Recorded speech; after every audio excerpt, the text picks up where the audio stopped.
कुशवाहा जी के छोड़ के ते जइबे न रे। Mixed by Sandeep Recording Studio.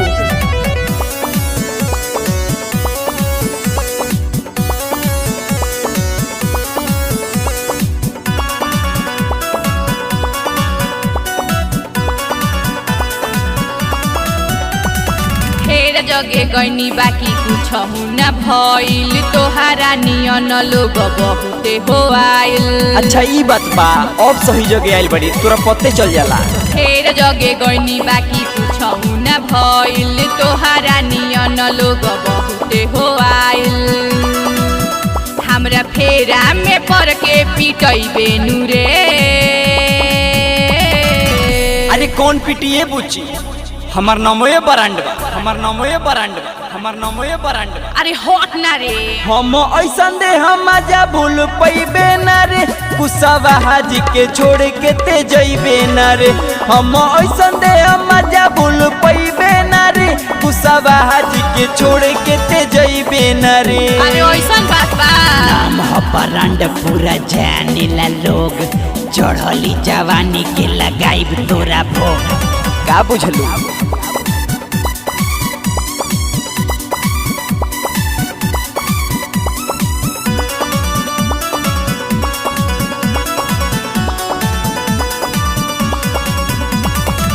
डोले लाई मान जहाँ वाली कॉलोनी झूलपी झार के।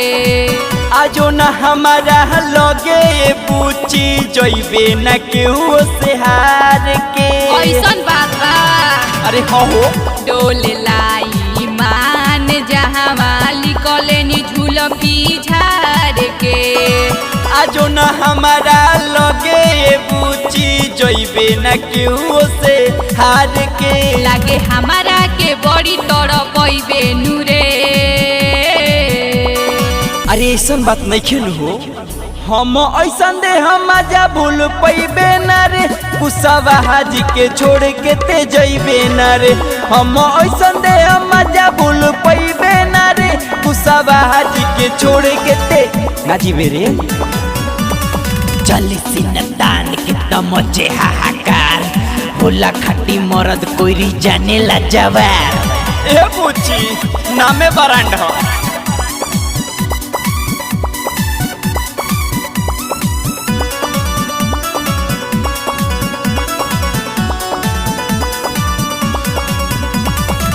राइटर दीपक सतीश चल न मोछिया ठके। गोलू संदीप के मानो तू बतियायो ये करबू बैठ के। अरे इतना गुमान बा। अरे हाँ हो, राइटर दीपक सतीश चल न मोछिया ठके। टिंकू गोलू के मानो तू बतियायो ये करबू बैठ के। हमरा बाबूजी से मार देखिए नु रे। अरे ना हो, आओ हेने जोन होई तोन देख ले। अरे ना मन बता चल। हम ऐसन दे हम जा भूल पैबे न रे, कुशवाहा जी के छोड़ के ते जइबे न रे।